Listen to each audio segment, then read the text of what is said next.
On February 22, 1895, pioneer missionary Frank H. Westphal arrived in Brazil.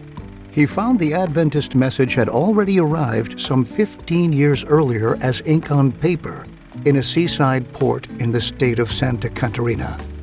Frank and Mary Westphal began their work in Wisconsin, USA, where Frank worked to reach the German-speaking population.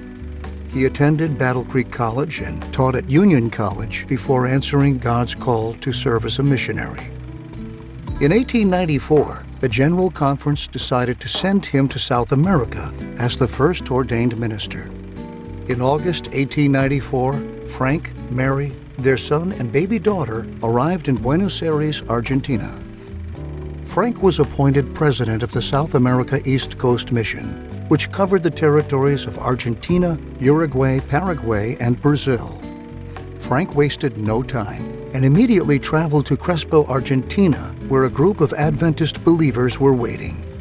There, he helped establish the first Adventist church in South America. Soon, Frank turned his attention to Brazil. On July 18, 1894, Frank began visiting various places in the state of São Paulo, meeting with interested families and starting branch Sabbath schools.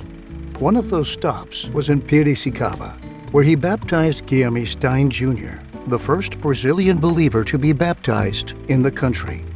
From there, Frank traveled to Gaspar Alto to meet with another group of interested believers. When he arrived, he tried to find a place to hold meetings, but was met with opposition from the local religious leader. Finally, he decided to hold meetings by the river. On Sabbath, June 8th, after celebrating the Lord's Supper, 8 people were baptized. A few days later, 15 more people were baptized. On June 15th, the first Brazilian Adventist church was established in Gaspar Alto, less than 40 miles from where the Adventist message had first arrived 15 years earlier. After laboring in the mission field for 5 months, Frank returned to Buenos Aires to tragedy. His daughter Helen had taken ill and died on June 15th. 2 weeks before his return, and on the same day he had helped establish the church in Gaspar Alto. Despite tragedy and hardships, the Westphals continued on and gave a total of 27 years of service in South America. Today, there are more than 1.7 million Seventh-day Adventists in Brazil, and more than 18,000 churches and companies. There is one Adventist for every 122 people. To pioneer missionaries like Frank and Mary Westphal, we say, Obrigado.